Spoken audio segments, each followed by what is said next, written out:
Welcome to Dice and Quills, where the art of storytelling meets the roll of the dice. I am Darren Ruckle, professional game master and TTRPG writer, here to share the craft behind world building, adventure design, and running unforgettable games. Whether you're a fellow creator, an aspiring pro, or a lifelong player, you're in the right place. So sharpen your quills, ready your dice, and let's dive into the worlds we imagine. Today we're looking at the other side of the screen, the players. More specifically, the paying players. This is something we touched on briefly in past episodes, but it's time to give it the space it deserves. Because no matter how polished your prep is, how well crafted your world is, or how flexible your plots are, the game's success ultimately depends on who you're running it for. Let's be honest, not all players are created equal. You know this if you've run even one session in a home game. But once you go professional, everything shifts. People are now giving you money to be part of something. That changes the dynamic, and it's easy to fall into one of two traps. Either you start treating the customer as always right, which can lead to burnout, resentment, and weird entitlement dynamics, or you do the opposite and treat the table like it's still your private campaign, expecting paying players to act like your old high school friends. Neither of those extremes work. If you want to build long-term tables, retain players across campaigns, and actually enjoy your sessions week after week, you need to understand who you're running for and how to support them. Not just as characters in your world, but as people sitting at your digital table. They're not just your audience, and they're not just your clients. They're your collaborators. And if that relationship isn't working, everything else eventually falls apart. This episode is going to be honest, practical, and probably uncomfortable in places. We're going to talk about what makes a great paying player, not just in terms of etiquette, but attitude. We'll look at how to help new players succeed in a pro environment, how to spot red flags before they wreck a game, and how to create a culture that supports the kind of experience you want to deliver. Because let's be clear, this isn't just about making your players happy. It's about keeping you from burning out. If you can't sustain this work, it's not a career. It's a sprint towards a wall. Let's dive in. Let's begin with a simple truth that often gets overlooked in discussions about professional GMing. Most paying players are incredible. No, really. If your experience so far has been shaped by home games filled with scheduling flakiness, social drama, or the classic, sorry, I forgot we had D&D tonight, then stepping into the paid space can feel like a breath of fresh air. Most people who are willing to pay for a seat at your table are doing it because they genuinely want to be there. That alone filters out a huge chunk of unreliable behavior. But, and this is important, just because someone is paying doesn't mean they know how to be a great player. And just because you're being paid doesn't mean you're responsible for making everything perfect on your game. This is a relationship, a shared responsibility. The GM brings the story structure, the encounters, the world building, the session management. But the players bring something too. Their characters, sure, but also their attitude, their engagement, their willingness to show up, not just physically, but emotionally. So what actually makes a great paying player? What should you be looking for? What's worth praising or encouraging? First, reliability. If you've been running games professionally for any length of time, you know how rare it is to have a full table show up every single week, on time, with their tech working and their notes ready. Great players respect your time. They log in 5 minutes early. They check their character sheets before the session starts. They let you know in advance if they have to miss a game, and they don't treat that like it's no big deal. Because it is a big deal.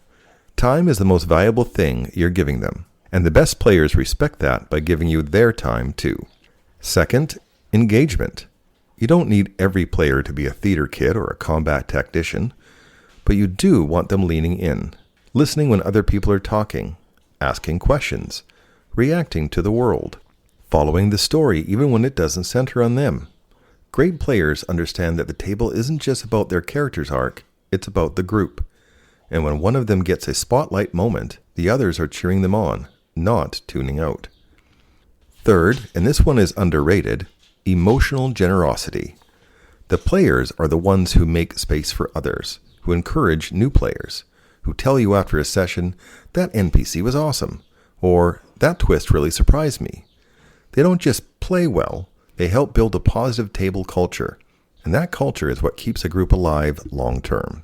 We'll get into the red flags later, but for now, let's focus on this. If you're lucky enough to have players like this at your table, tell them. Reinforce it. Say, hey, I really appreciate how you always support the other players. Or, thanks for showing up early every week. It helps me so much.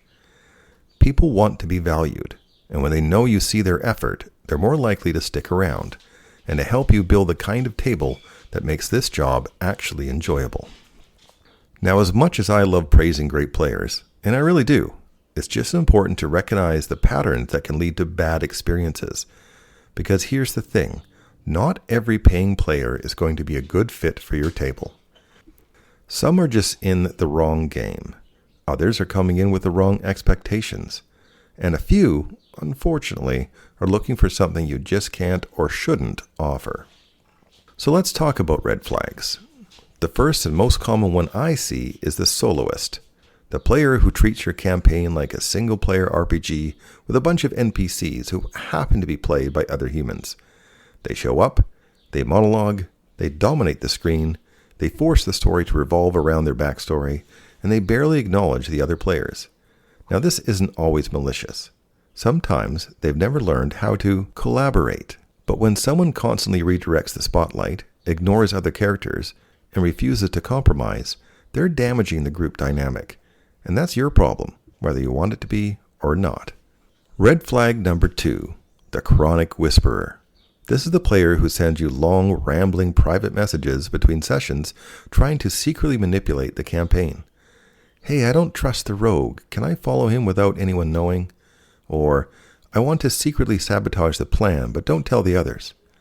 These kind of messages can be fun once in a while, but if it's constant, if it's a pattern, that's someone who doesn't trust the group to tell a shared story.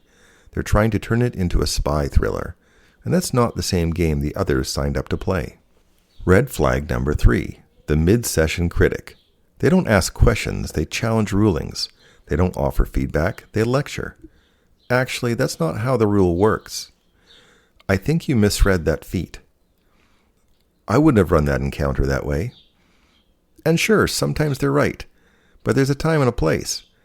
And if they can't wait until after the session, or worse, they keep pushing even after you clarify your ruling, they're not trying to help. They're trying to control. And the longer you let it slide, the more it undermines your authority. And then there's the silent checkout, maybe the most dangerous red flag of all. This is the player who just slowly fades, stops talking, stops contributing, doesn't engage with other players. Maybe they're distracted. Maybe they're overwhelmed. Maybe they're just bored. And whatever the reason, their silence drains the table. And if you ignore it, that silence becomes contagious. The hard part is knowing when to address these issues and when to let them go.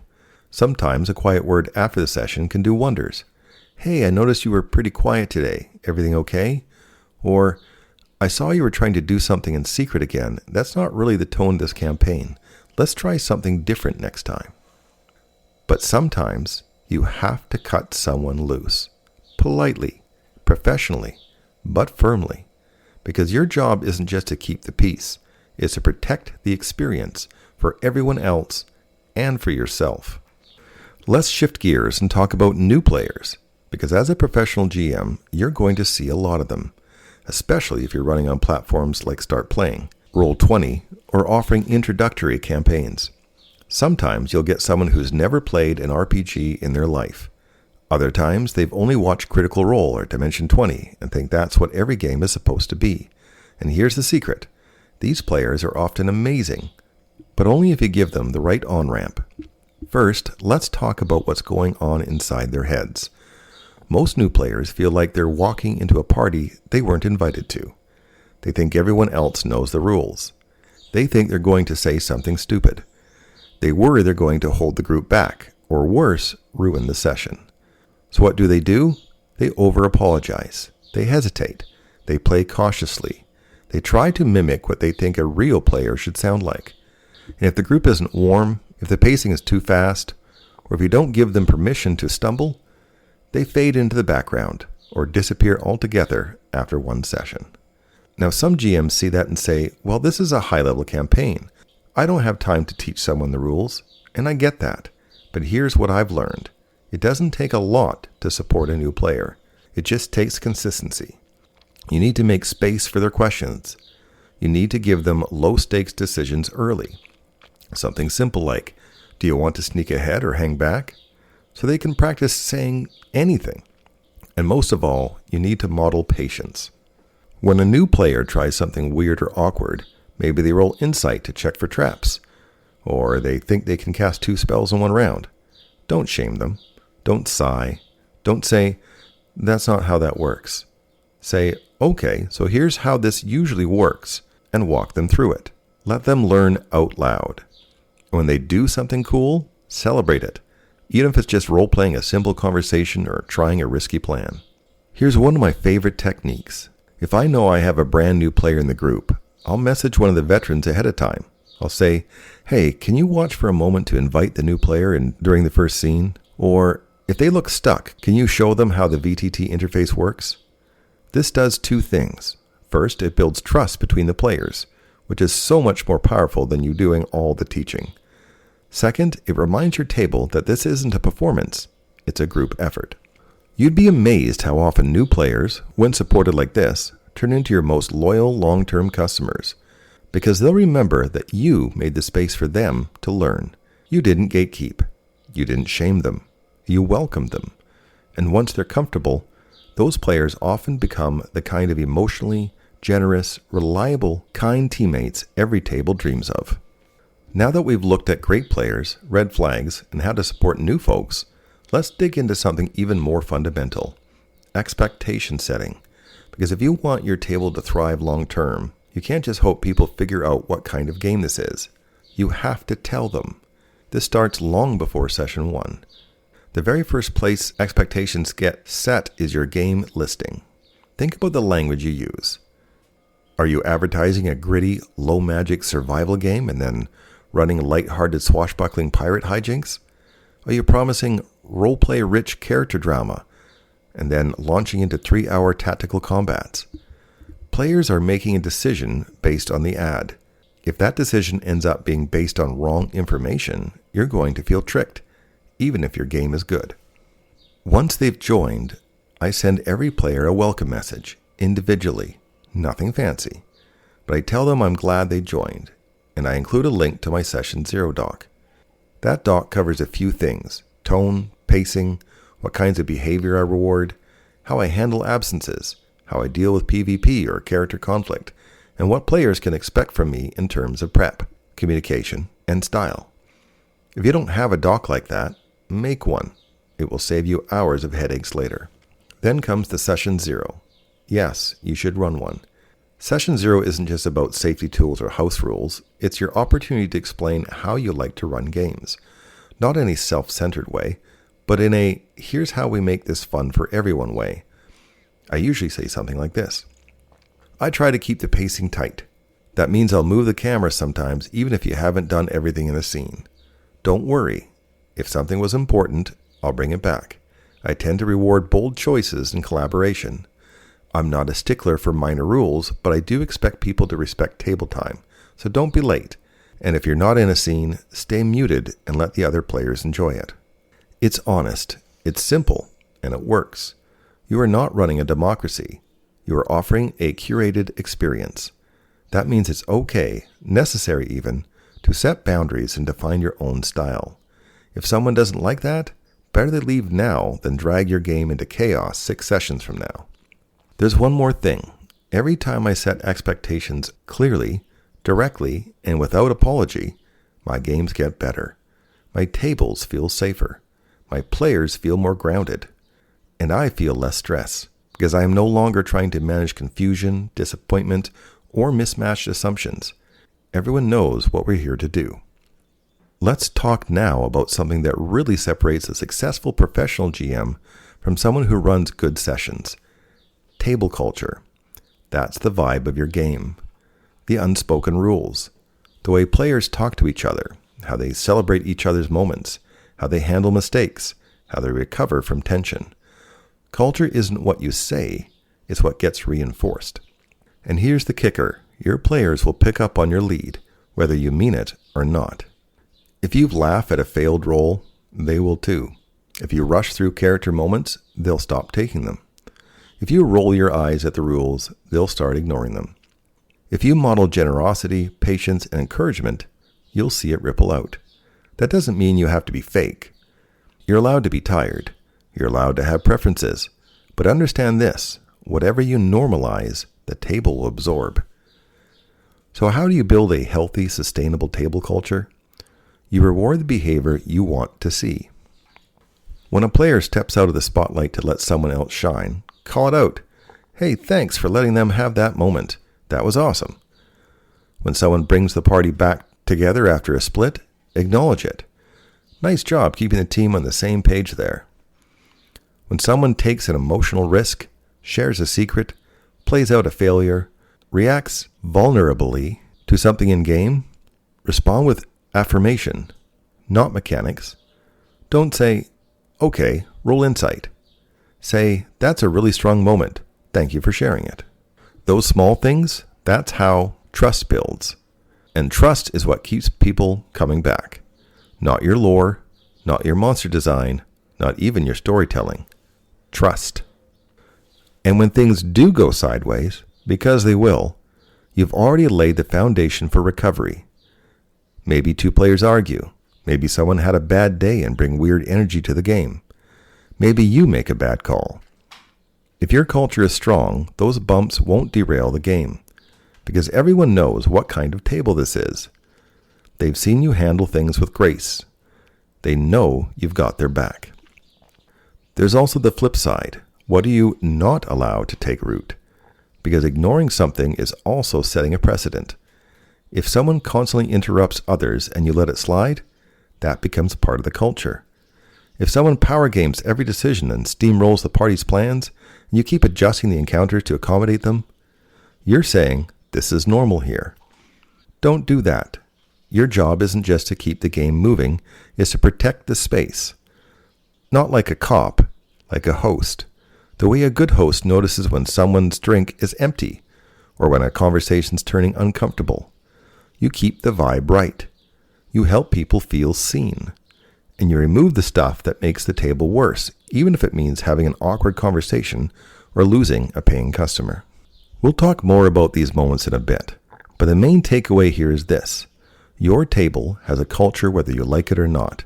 The only question is, are you shaping it, or are you letting it happen to you? So let's say you've done all that. You've set clear expectations. You've established a supportive table culture. You've welcomed new players and encouraged great ones. What happens when, despite their best efforts, a player still isn't working out? This is one of the hardest parts of being a professional GM, because it's not just about someone being annoying or breaking immersion. It's a business relationship now. They're a paying customer, and that means removing them from the game feels way heavier than it would in a home group. You might be worried about your reviews. You might be worried about how it'll look to the rest of the group.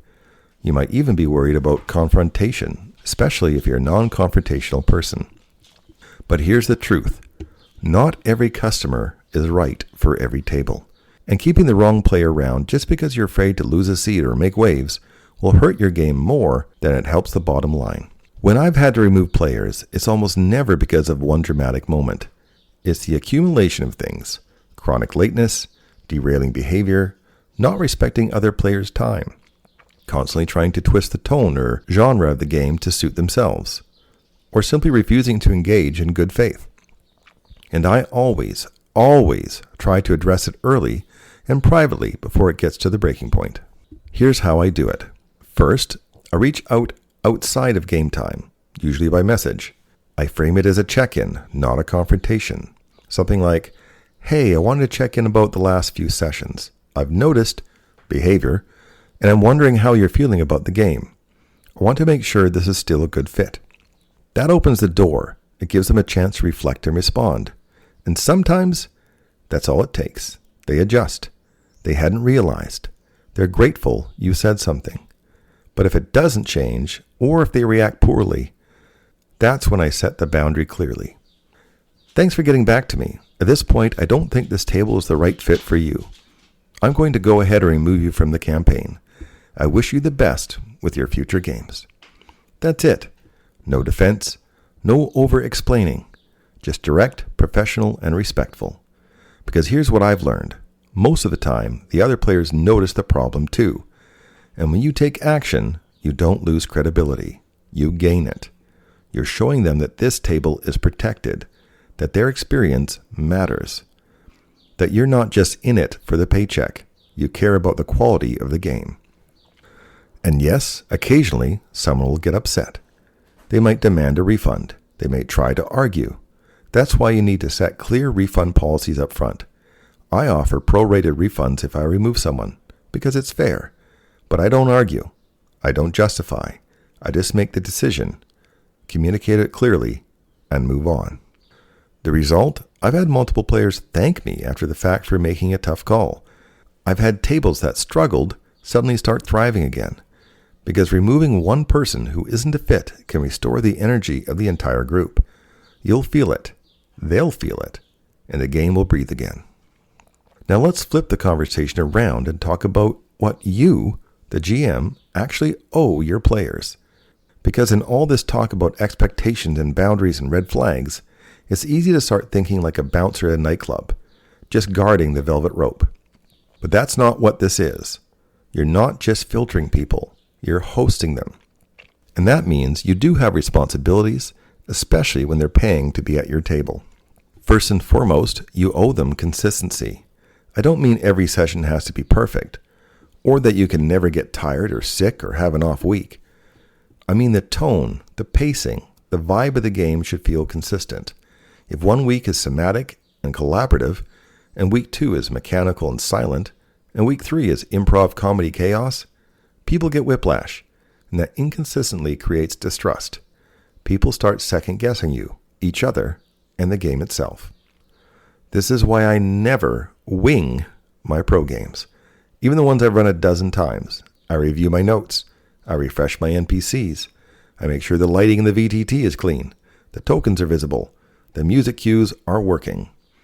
I do that not because I'm afraid of looking unprofessional, but because I know that professionalism is felt in the small details. The difference between good enough and that feels right is almost always prep. Second, you owe them presence. When you're at the table, be at the table. No background multitasking. No tuning out during long player conversations. Players can feel when the GM is distracted, and once they sense that, the emotional energy of the whole session starts to fade.